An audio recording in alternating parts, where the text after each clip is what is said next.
welcome to Stirring the Pot podcast, a podcast all about discussing controversial food subjects, historical aspects of food, and pretty much everything else food and cooking related.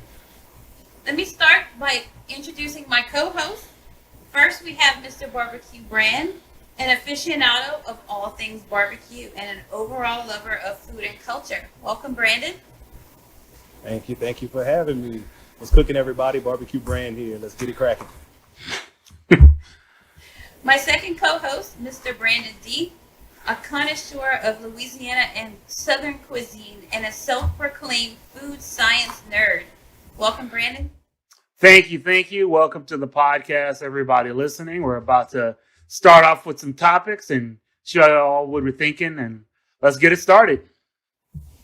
All right. I am your host, Casey P. I'm a baking enthusiast and a lover of all the history behind Southern culture and cuisine.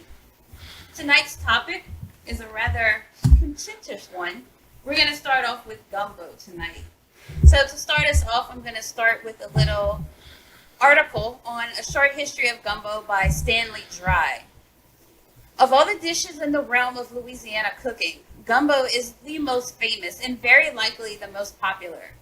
Gumbo crosses all class barriers, appearing on the tables of the poor as well as the wealthy. Although ingredients might vary greatly from one cook to the next, and from one part of the state to another, a steaming bowl of fragrant gumbo is one of life's cherished pleasures, as emblematic of Louisiana as Chile is to Texas. Gumbo is often cited as an example of the melting pot nature of Louisiana cooking, but trying to sort out the origins and the evolutions of the dish is highly speculative. The name derives from a West African word for okra, suggesting that gumbo was originally made with okra. The use of filet, dried and ground sassafras leaves, was a contribution of the Choctaws and possibly other local tribes. Roux has its origin in French cuisine, although roux used in gumbos is much darker than its French cousins. Dr. Carl A. Brasso of the University of Louisiana Lafayette, who has written the definitive history of the Cajuns, found that the first documented references to gumbo appeared around the turn of the 19th century. In 1803, gumbo was served at a governor's reception in New Orleans, and in 1804, gumbo was served at a Cajun gathering on the Acadian coast. With that being said, let's start our discussion. Well, gumbo, one of the most controversial, contentious topics in Louisiana.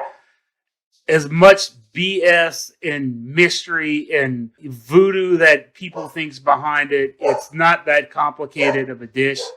It's actually a very simple concept. There's been so much said about gumbo and everybody. And a real big thing I like about that article is the regional take on gumbo. Gumbo is a highly regional dish. People that live closer to the coast, say like in New Orleans and Terrebonne Parish, would be a Cajun, mostly Cajun parish. The ingredients are just different. And they use a lot more crab. They use a lot more shrimp. Whereas somebody from say a little further north, like Opelousas, might use just chicken and sausage, more pork.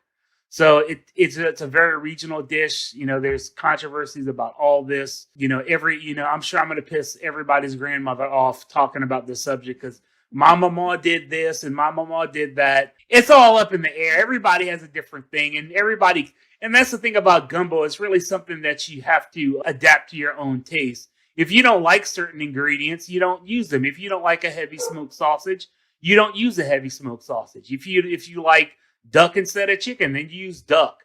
There's really no rules, but the main rule for a roux gumbo is it has to have meat. There's no such thing as vegetarian gumbo. It does not exist. It has not existed. It will not. In a roux form, I don't think it can exist. In an okra form, maybe you could pull off a vegetarian gumbo, but in a roux form, the roux is really meant to complement meat flavors, and I think that's one of the most important things. So there's a lot to talk about with gumbo. I'll add to that. So there are no rules in gumbo. As far as your flavor combinations and your flavor profiles that you prefer. But there are some unwritten rules And we can definitely talk about that today because I've been seeing a whole lot of buffoonery going on with people making pots of gumbo around here. Let's call it what it is. Let's get this thing started. There's some Buffoonery. wrong stuff going on. Buffoonery, chicanery, tomfoolery, whatever you want to call it. You're right. There are rules. Like, that's the thing about gumbo. The person really, they take the flavor of the gumbo and they adapt it to their palate. But the rules of cooking roux, the rules of cooking okra, these are pretty solidly established. They take a certain process. They take a certain amount of time. And there's ways to shortcut it, but they're generally make the cooking process more intensive than just doing it the long. It's going to take a lot of time to do gumbo. You're not going to get it done in an hour. It just doesn't work that way. Cooking roux takes a long time to break down and form your emulsion. Really, it's a food science nerd. It's a colloid. So it's an emulsion. It's suspended with fat and particles. The starch particles make a colloid. So it takes a while to form that with heat. And so that's really what you're doing. And okra takes a certain amount of time to cook, to break down. So you're not cooking a pot of slime, because that is definitely gumbo sin number one, slimy gumbo. Nobody wants a slimy gumbo. And Casey, I want to get your point on this too, or your take on this. So one of the things, you brought up a really good point as far as a lot of the different components that go into gumbo and why it makes it what it is. And with competition barbecue and catering that I do, barbecue in general, you need to know what each component does for your dish. And that's something that lacks in Southern cooking, is that we just take recipes that has been handed down, and we do things based on tradition versus based on knowledge about what's happening. So right, based on like it's gospel, and it's not. Right. It's just, I think part of this podcast is trying to expand people's knowledge on why food works the way it does and why things work and what you can do. And there's a lot that goes into gumbo, and every part of it has a particular purpose. So it's a very complex dish. It really is, but it's not a difficult dish. It's just you have to follow the rules. Casey, we putting ravioli in gumbo or not? What are we doing? Oh no. There are rules. There are unwritten rules to these things. Like, you can't put ravioli. No pasta in gumbo. And three, you can't put corn on the cob either. Yeah, There's certain vegetables that go in, and then there are some that do not. Okay, let's say corn. No, corn does not go in gumbo. Not in Louisiana gumbo ever. Ever. There is no corn in gumbo. No. Yes, there is. It is 100% forbidden to put corn in Louisiana gumbo. And the only starch used with gumbo should be rice, as a complement, not as an additive. It's basically like a vehicle for your gumbo. It's not an ingredient in your gumbo. It's just a complement to it. It's just the vehicle to get it from your bowl to your mouth. Right. From your bowl to your mouth. It's a filler. It's like potatoes and beef stew. It's just it's not really there to add any flavor. All it really does is just, it makes you full. So that's what rice is in gumbo. It's a filler. And it absorbs the liquid and it's delicious. So hey, it all works. Right. Yeah, there's a lot of dishes that we eat that have fillers in it. Right. Oh yeah, it's necessary. It's necessary. It is. I won't say necessary, but it's allowed and it's fine. Gumbo is a food that's made to stretch. I mean, it's made for rich people make it, poor people make it, and when poor people make it, it's poverty food. I mean, you make it what you have on hand, and you try to stretch as much as you possibly can. And adding rice. Mm-hmm. Rice and gumbo, we all know you make a thick gumbo and you add rice to it, you're going to be full. Yes, and so very full. So I think this is where people go wrong, is that they use gumbo as a freezer dump, and we should not be doing this. This is where all this ravioli and corn and all this other crap come from. Leave that out of the gumbo, okay? It's not free meat and corn and ravioli gumbo. No. I mean, look, there can't be too many animals in it. You cross over 3 animals, you got to start questioning yourself. You know. And let's be honest. It should not look like you wash the dishes in the sink. Oh yeah, well that's It should not look like dirty water. that's what we're gonna go over. You know, we're gonna talk about this. Let's separate gumbo. In where I'm from, and my parents and grandparents, there was two separate gumbos. There was okra gumbo and there was roux gumbo, and these things did not mix. Now, we did put a little bit of roux in the okra gumbo for color and a little bit of flavor, but it was way less. We're talking a tenth of the amount of roux that goes in a roux gumbo. Very, very small amount. In my world, they're separate things. Now, other people worlds, they make hybrid gumbos. They'll make a gumbo with more roux and okra. And the thing about it is you could balance it, but you can't take like your roux recipe gumbo and add okra to it because it's going to be a thick mess. It's really like a conflicting textures, almost, I would say. It would be too thick. So you don't want to make an okra gumbo with the same amount of roux. If you want to mix those two, they have to be mixed in proportion to each other to where your product is actually something that's palatable, because otherwise it would just be a thick mess. You can't use good start off for a roux gumbo is about a cup of roux per gallon will get you there. It might be a little bit on the thick side, but the thing about gumbo is when it's cooked, when you've made your gumbo and it's cooked and it's all done, you can actually thin it out with hot water. If it's too thick, you just add hot water until it's the consistency you make it. So that's a good tip right there. I'm pretty sure a lot of people don't know that. I didn't know that because the first time I cooked gumbo, I'll tell this story. Look, the first time I cooked gumbo, I got charged with cooking the Christmas Eve gumbo at my grandmother's house. And I looked at my dad. My grandmother was in the hospital at the time. I looked at Dad. Dad said, "Who's cooking the gumbo? I know we're having gumbo. Who's cooking it?" And my dad looks at me and says, "You?" I was like, I never cooked gumbo in my life before. So here I get tasked with cooking the biggest gumbo of the year. You know, I don't know what I burst pipes, one of the two. Yeah, it's exactly. I know. I've seen my mom do it. I know the process. Start with the onions and the celery and the peppers, put it in the water, the stock, add the roux, let that cook. And then I let it cook and it's reducing. And I'm like, man, this is getting really thick. What do I do? And I didn't know what I was doing. So the gumbo's done. I know when it's done because we'll talk about this later, how you can tell what gumbo's done. I know it's done. I taste it and it's like, man, it's really intense and thick and a little bit on the saltier side than I would like. Everybody eats it and, they're like, oh, it's good. And my mom comes over. She was somewhere else. She comes over a little later. She comes over when the gumbo's done. And she looks at it. She's like, it's a little thick. She tastes it. She's like, oh, it's a little salty. So she said, oh, watch this. So she gets out a kettle, heats up about 1 liter of hot water, pours it in, and says, needs a little bit more, pours a little bit more after that, and then it's fixed. And it's like, it's perfect after that. And I was like, what did you do? She said, oh, I just added hot water. This is the beginning of my cooking career. I don't know that much. She said, yeah, you can thin out gumbo with hot water. I was like, really? No clue of that. But you can thin it out. It's easier to thin out a thick gumbo than it is to thicken a thin gumbo. That's why that's why I always say, if you're going to start off, it's better to start off a little thick because you can thin it out. Like if it's too thin, then you start getting into some things that are a little tricky and you can thicken it up, but it makes it much, much more difficult. Mm-hmm. And then that'll probably throw the things that you can thicken it up with are the process of thickening it up is probably going to throw off your textures and probably add cooking time.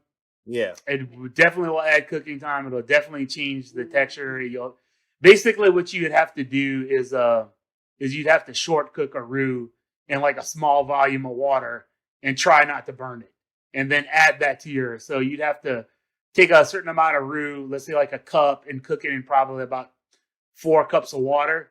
And you could break it down real fast like that. I mean, you could do it in probably 20, 30 minutes, but you're going to run a real large risk of scorching it. You could not step away from it for a second. All I can hear in my head is, ooh, my stomach bubbling.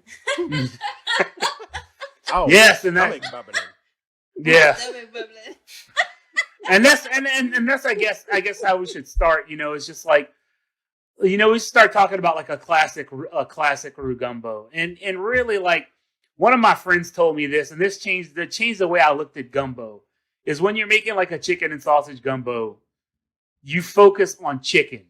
Chicken is the star of the dish right there. Chicken and sausage. So use good quality chicken, good quality sausage, and good quality stock. because stock is really what builds the gumbo. Good quality ingredients will carry a dish a very long way. Yes, indeed. And a good stock, a homemade stock, is far superior to anything bone broth, chicken stock, whatever you buy in the store. Absolutely. It's not very difficult to make. There's a bunch of recipes on it. It's an easy recipe. It just takes bones and time. That's all it takes to make a good stock. When I had that interview with the Food Network, they were asking me about gumbo. They were from up north, so they asked me what was one of the main, the main components of gumbo, and I told them time. You gotta allow for everything to marry and come together and break down and come back together after it breaks down. It's a process, and it's actually better after it's been refrigerated and reheated. 100%. Every time. It's just such a complex dish. A lot of people talk about roux, and roux is important. It is very important that your roux is properly cooked, not burnt, into the color that you want. Because everybody's hold on, B. I got a question for you, because you just touched on something we need to talk about. Oh yeah. You just said color. You just said the color of roux. Yes. So I'm gonna give this little tidbit, and I want to get both of your opinions on this. But I work in education, and we have something called exposure bias. So students can only be interested in things that they have been exposed to. So they have exposure bias. Until you expose them to more things, you can't really expect them to have an interest in something else, right? I think down south we have palate bias, especially when it comes to the color of our gumbo, the roux color. Right. What's your take on that, B? Well, yeah, that's true. I mean, most people, like in South Louisiana, in our region where we're from, which is western Louisiana, South Central Louisiana area, most gumbos go from a brick, which is like a reddish roux, all the way down to like the really dark roux, almost black roux. And we really don't go lighter than that. But you can't make a white roux gumbo. That would make no sense. The color of your roux is really up to you. You could go with a lighter roux. In fact, if you're making a butter roux, you can only go so dark. You can only take a butter roux as far as you can brown butter.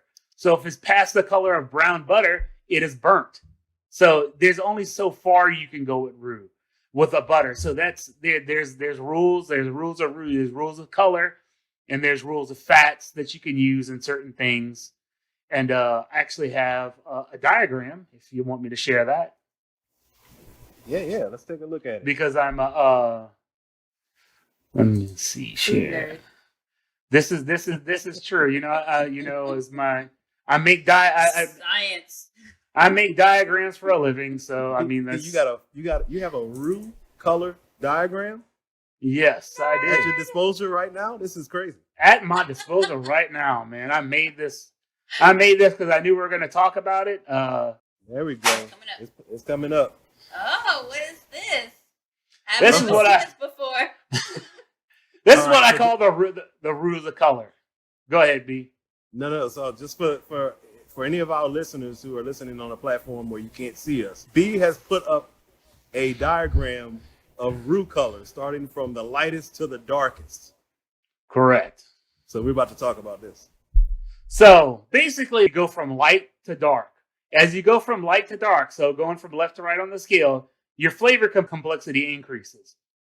When you go to a really dark roux, you're talking about real complex flavors, nutty, bitter flavors, and that's what makes gumbo super savory, is the bitter flavors. But also, as you go from light to dark, your thickening power reduces. So your darkest roux have the least amount of thickening power. And also, as you go from light to dark, your cooking time increases. So those really dark roux take a really long time to break down in water and form your gumbo. So your choice of color is really up to you. Some people can't stomach really dark roux. Really dark roux hurt a lot of people's stomachs. They can't eat it. So they may make a lighter roux because it's easier on their stomach. Dark roux can be that's why an improper cooked gumbo will give you a really bad case of indigestion. Horrible. Some of the worst you'll ever have in your life. So this scale is meant to show you that as your considerations as you go from light to dark. So white would be the bechamel, The absolute farthest on the right would be your super dark gumbos, really dark roux, long cook times. What would people think of Cajun gumbos? And then a step above that is a little bit in between. I kind of float between I'd say the last, the second, the third to the second to the last one from the right. So that's kind of the way I float in. I don't really do super dark roux. It's not really my thing. It works for some people, and really it's up to you. What's important about gumbo is not really your roux color, is really how you've cooked it and how long you've cooked it. Color is a great. You want dark roux, make dark roux, but you have to consider these considerations on the list as you make darker gumbo. You hear that, people? I have a question. I want to get both of you's take on this. So, what do you think? What ingredient goes best with what color? Like, as far as gumbo is concerned, not like the lighter roux on this scale, but like, let's say mid to the darkest. What ingredients go best with what? Like, people that maybe not understand those kind of things. That is a good question. Wow. It's a good one. Yes, that is. So I don't eat a lot of really dark roux gumbos. Most of the gumbo that I've had in my life are usually in that mid range, and then the next color over. As far as the ingredients that go best with it, I think, man, I just love a good chicken and sausage gumbo with a slightly lighter roux. This is just my opinion, but I think I'm there. If it's going to be a seafood gumbo, we hadn't talked about seafood gumbo. No, we haven't. Seafood gumbo, I like with a darker roux. Yes. And I like chicken and sausage with a lighter roux. I'm gonna come back behind you and agree with you. There's a color of roux that they call brick, where it gets this reddish brown.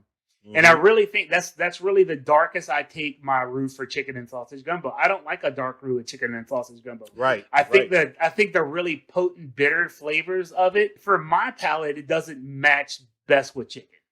Because like when I focus on chicken and sausage gumbo, I really, really focus on chicken. I make a really, really rich stock, a really rich homemade chicken stock. And I really want that chicken flavor to come forward. And I really don't want it to be kind of conflicting with the darker roux. Now, I've had chicken and sausage gumbo with darker roux, and they are good. But this is all personal preference. If your roux not dark, you're not making gumbo. That's just 100% incorrect. B, I'll tell you this: the last gumbo we made together, that chicken and sausage gumbo did have a slightly darker roux to it. It was a darker hue. But if that gumbo wasn't top 3 that I've ever had, I'm gonna go out on a limb and say it's the top 3 gumbo I've ever had, and it ain't 3. It was very good, and we made that gumbo for a barbecue competition. But like you're saying, the palate bias. I felt they were judging the gumbo on what they expect, and not for what it was. And that's really doing a disservice to food, because when you taste something, you should try to taste something with an open mind. You shouldn't close it off. Well, this is not how my grandmother did it. Well, maybe that's how somebody else's grandmother did it. You don't have to do it like, not everybody does things the same way. So there's going to be a different, methodology for everybody's cooking. So in my family, we never made really dark chicken and sausage gumbos. Casey, I'm going to let you go, but I'm going to go ahead and say this. Since this is stirring the pot, a lot of people are very biased to their family's cooking and the recipes that were handed down from their grandmas and their grandpas, which I completely respect. But I'm gonna go ahead and say it right now. I've had some of y'all grandparents cooking, and it ain't all that. So maybe you need to explore some things and go outside of the box and taste some things beyond your family cooking. Yeah, right. Your grandmother is not the end all and be all of cooking knowledge. I'm sorry to tell you that, but she's not. Everybody has a different take on it. Like, I've seen people make gumbo without celery. And personally, I think if you skip celery in gumbo, you're missing out on quite a bit. It's really, really an important ingredient. And another thing I'd like to say about gumbo is the chop of your vegetables, your onions, your peppers, and your celery. The chop is supposed to be a fine chop. You do not rough chop vegetables for gumbo. I was just going to touch You're on not. that. You want to chop it a fine dice, because really what you're doing is you're increasing the surface area and you're getting more flavor out of the same amount of ingredient by increasing the surface area by chopping it small. I agree. I want to circle back and go back to the colors of the roux real quick and talk about how we pretty much agree across the board here that a lighter, like chicken and sausage, is for a lighter roux. I'm not talking on the way end of the left hand side of the scale, but like in that middle, with that kind of reddish brown. Right. I think that is definitely the lane for chicken and sausage, because if you go any darker, you get those bitter notes from the darker roux, right? But that middle lane right there, you still are going to get all your bitter notes from your herbs that you're adding that help to complement the chicken. So you don't want to have bitter on bitter, and that's what happens when you go darker with the chicken and sausage. Because with chicken is a great flavor. Poultry does really well complementing with herbs and spices. So you want to make sure you are highlighting that and not hiding it with those bitter, darker roux flavors. Now, what I find interesting is that seafood works better with the darker flavors, the darker roux flavor. It does. Because seafood just stands up. Now, I'm sorry, I'm going to be very controversial on what I'm about to say. Crawfish does not go in gumbo. No, it does not. No. That's crawfish stew. That's a different thing. And crawfish stew is 100% delicious. It is great. I love crawfish stew, but crawfish tends to overwhelm seafood gumbo. It's It's too too much of a distinct. powerful flavor. Right. That's 100% correct. Crawfish is too strong to go in a seafood gumbo. When you have things that are real delicate and sweet, like crab and shrimp, real light, delicate flavors, they really don't pair well with crawfish. It's just it's conflicting. It's like It is. like one of my friends said, crawfish tastes like fresh water, and it does. That's what it tastes like. It tastes like something from fresh water. Whereas with the shrimp and the crab, you get that briny, kind of sweet, kind of brackish water, kind of salty flavor to it. So crawfish doesn't really pair well, in my opinion, doesn't pair well with seafood gumbo. I think it's just too much. Now let me see. Somebody served me a seafood gumbo with crawfish. Would I eat it? Absolutely. I just think it kind of hides the shrimp, and that's a problem. And that's the thing about roux. I want people to think about roux. Think of a painting. Roux is what you is it's like the framing of a house or the canvas of a painting. It's what you put flavors on. You build flavors on roux, but the roux is there to complement flavors. And roux really intensifies meat flavors. Meat flavors in gumbo and roux gumbo that's really where roux shines. It amplifies meat flavors because it's bitter. It's bitter and nutty and complex, and it really amplifies meat flavors. Like I say with gumbo, the flavor profile of gumbo is very narrow. It is not sweet. It's not tangy, not sour. It is 100% savory. It is all savory flavors. The flavor profile is very narrow. It's like this. Very narrow. It's all but it's deep. Very deep flavors. It's one of the most intensely savory things you can eat. It really is.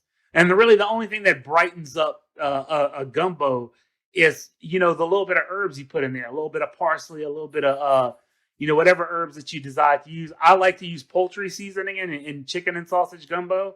Really it really lifts that chicken flavor out and really gives it a nice compliment.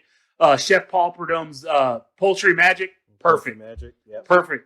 And also cayenne pepper is a super important ingredient in gumbo as well. It gets just that cayenne. It gives that nice background heat, not too forward on your tongue, on the back of your palate. You should never taste the gumbo and say, "Oh, that's spicy." It should build up after a few spoonfuls. And when you're done eating it, you should say, "Man, that was a little spicy, but it was good." You shouldn't have that real burn. When I think of something that has a real forward spicy thing, I think of something like Thai food or Malaysian food that has a real zing to it. You taste that heat right off the bat. But even that has to have balance in it. And they know how to balance those flavors really well. What the ingredients they choose to cook with. Man, I'm telling you right now, I'm getting hungry. All this talk about gumbo. I know, man. Gumbo. Oh yeah, that's another thing. Gumbo is definitely not a summertime food. No, no. No. So I have this little book. It's called The Little Gumbo Book by Gwen McKee, and there's a little section right here. This is all about Roux. So I want to read a little something from that, just to kind of touch on what we're talking about. It says, a roux is simply a mixture of flour and fat cooked and stirred until it is brown. Slowly heating the flour breaks up the starch molecules and reduces its thickening power while giving it a unique scorched flavor at the same time.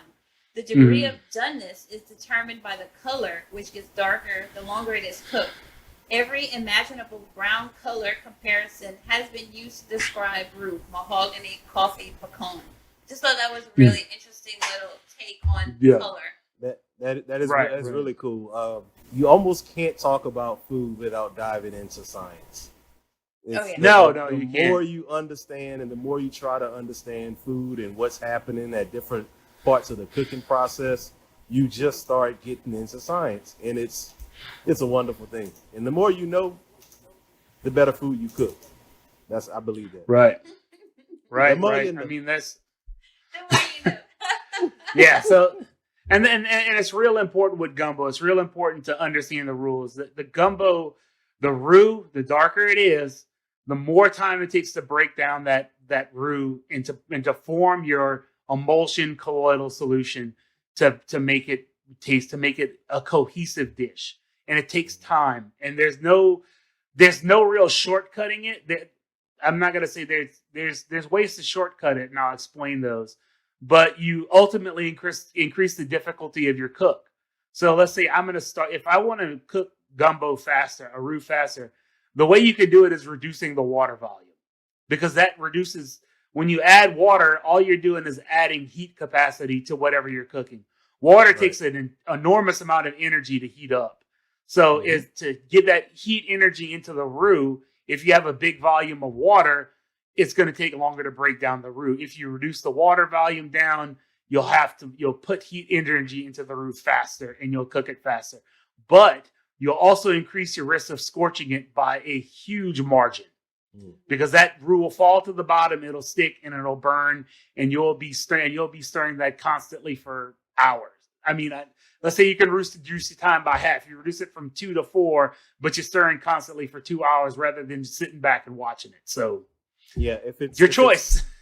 If it's one thing I hate is, and I'm just gonna go ahead and say it, you're watching a cooking show, and somebody has 30 or 45 minutes to make a dish, and they say, "Oh, I'm gonna make gumbo." Oh my! No. And then they do it. They do it, and then the people tasting the gumbo are like, "Oh, this is actually really good. I didn't think this person could pull this off in 45 minutes." Guess what? They didn't. So I don't know if you haven't had gumbo before, but they didn't. I don't have to taste it to know that is some trash. It is not gumbo.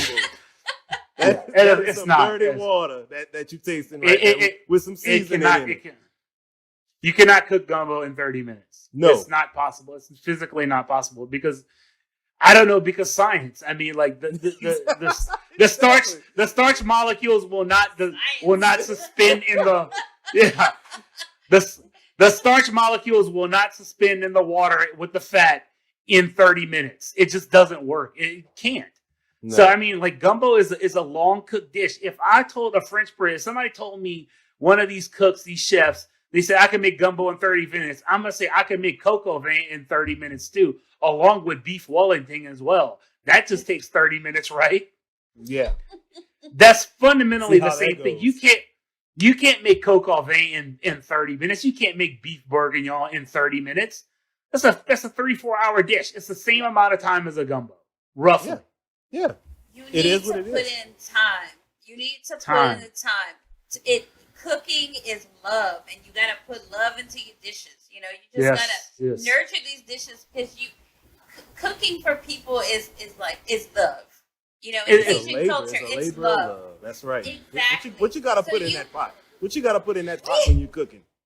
Yeah, that's the thing. What you put in when somebody, the whole foot all the way up to the ankle bar. That's right. Yeah, that's why you go to somebody's house and they come. And this is why I will say this, and this is true. I don't care what restaurant you're talking about. You will never have a better gumbo than you will have somebody that home cook for you. Mm-hmm. Never.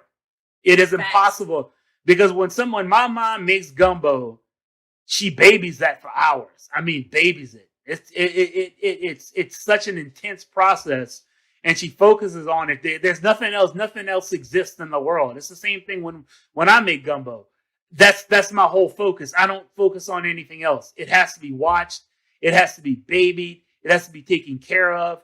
And it's just not something you could really do in a restaurant. They don't have the time for that. They don't have the time to baby gumbo. And that's and it's all saying, they say, "Oh, baby, cook that till it's tired." That's what you do with gumbo. You have to cook it so long, and trust me, you will be rewarded for your efforts, because it'll blow your mind how much putting that extra effort, that extra love into the gumbo really changes the whole product. Absolutely. There's certain dishes in multiple cultures that it takes time, and there's nothing else that you can do to quicken the process. Go to, one of my favorite places in New Orleans, Cafe Lola. If you want some paella and you order it, guess what? You're going to be sitting at that grab something to drink, grab you a little appetizer, because you're not getting your food for 45 minutes. You're going to be waiting. Exactly. You are going to. And you know what? That's exactly what I want. I don't want to eat my food for another 45 minutes because I know what goes into the process of making that.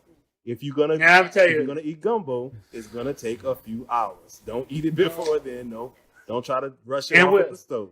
We've all been to Cafe Lola, and it's a fantastic restaurant. And man, I tell you, the lady that cooks paella, that's the hardest working person in the city cooking. I mean, she is rocking that out. She's cooking 5 paellas at a time.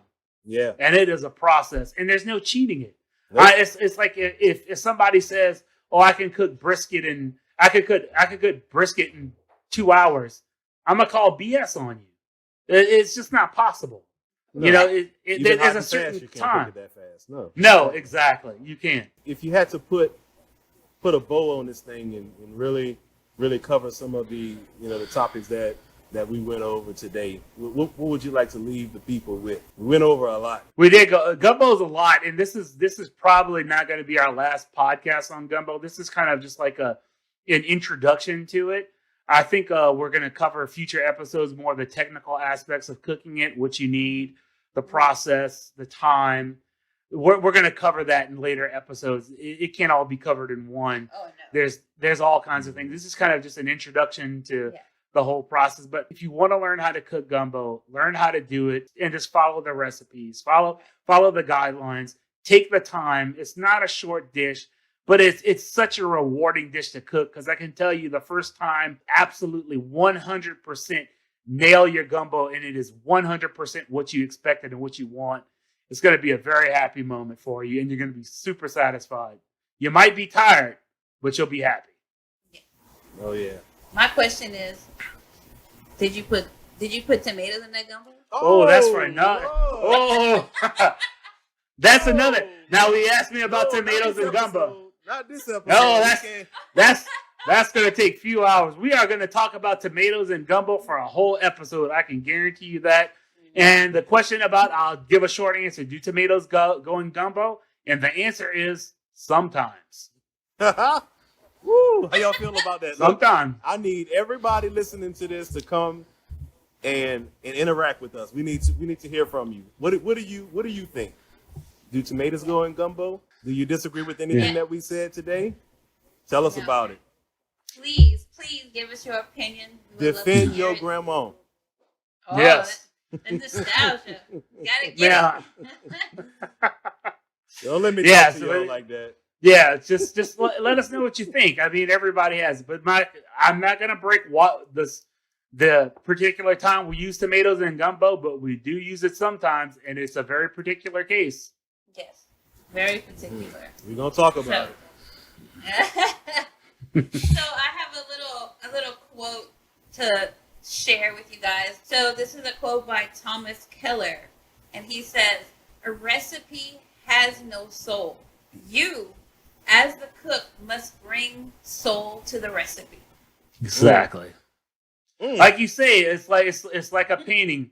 Before you paint the picture, it's all it is just colors in a tube.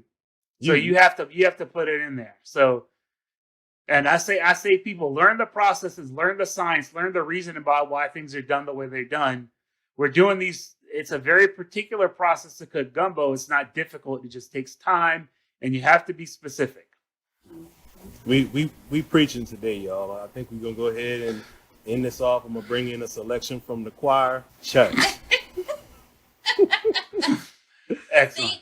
Thank you, everyone, for joining us tonight, and hope to see y'all again. Please leave your comments, questions, everything, and we will see you guys next time.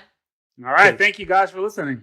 KCP, Brandon D, and your boy Barbecue Brand. Till next time, We're y'all. out of here. Peace. All right, guys. Bye.